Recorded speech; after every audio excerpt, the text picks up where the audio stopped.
क्या आप जानते हैं, भारतीय साम्राज्य विश्व के सबसे बड़े साम्राज्यों में से एक था। यह साम्राज्य लगभग 4 मिलियन वर्ग किलोमीटर में फैला हुआ था।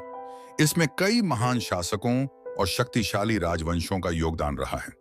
एथ मौर्य साम्राज्य और अशोक महान मौर्य साम्राज्य भारत का पहला व्यापक रूप से फैला हुआ साम्राज्य था।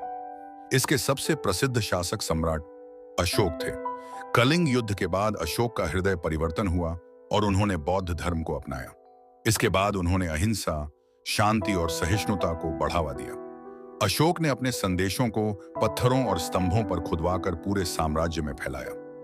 2 गुप्त साम्राज्य भारत का स्वर्ण युग 240 ईसा पूर्व से 550 ईस्वी तक फैले गुप्त साम्राज्य को भारत का स्वर्ण युग कहा जाता है।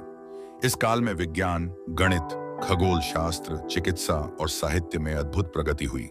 शून्य जीरो की खोज इसी समय हुई थी। आर्यभट्ट और वराहमिहिर जैसे विद्वान इसी युग में हुए थे। 3 चोल वंश और समुद्री शक्ति 10वीं शताब्दी में चोल वंश ने भारतीय इतिहास में एक महत्वपूर्ण स्थान बनाया। उनकी नौसेना शक्तिशाली थी और उन्होंने हिंद महासागर व्यापार पर नियंत्रण किया। उन्होंने दक्षिण पूर्व एशिया के कई हिस्सों में भी अपना प्रभाव फैलाया।